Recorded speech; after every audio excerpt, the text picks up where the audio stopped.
ជ្រក់ជើងមាន់អត់ឆ្អឹងហ្នឹងបើនិយាយពីរសជាតិវិញឆ្ងាញ់ហើយញ៉ាំទៅជក់មាត់ខ្លាំងមែនតែនបងប្អូនព្រោះអីយើងដកឆ្អឹងដកអីវាអស់អញ្ចឹងទៅវាងាយស្រួលញ៉ាំ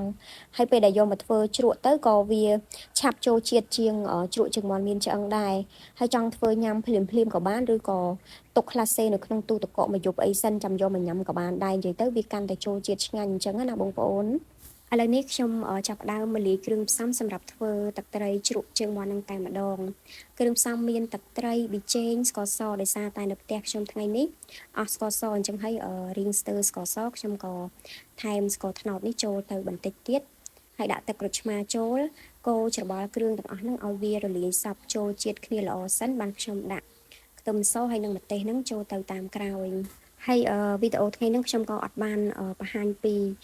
របៀបដកឆ្អឹងជើងមាន់អីដែរបងប្អូនដោយសារតែខ្ញុំក៏មិនសូវជំនាញខាងដកឆ្អឹងអីនឹងដែរអញ្ចឹងហើយខ្ញុំដាក់វីដេអូចូលតែម្ដងទៅ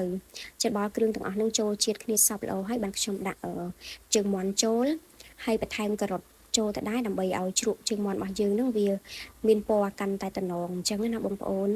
បន្ទាប់មកកូរច្របល់ជើងមាន់ជាមួយនឹងគ្រឿងនឹងឲ្យវាចូលជាតិគ្នាសព្វល្អ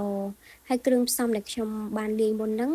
គឺថាសម្រាប់ជើងមាន់កន្លះគីឡូរសជាតិវិញគឺថាមកល្មមឆ្ងាញ់តែម្ដងបងប្អូនអត់មានថែមថយគ្រឿងផ្សំអីទៀតទេឥឡូវនេះជ្រក់ជើងមាន់អត់ឆ្អឹងរបស់ខ្ញុំគឺថាបានធ្វើឲ្យរួចរាល់ហើយតំណងគួរឲ្យចង់ញ៉ាំដែរអត់បងប្អូនហើយជ្រក់ជើងមាន់នេះវិញពេលដែលធ្វើឲ្យភ្លាមក៏ខ្ញុំអត់ទាន់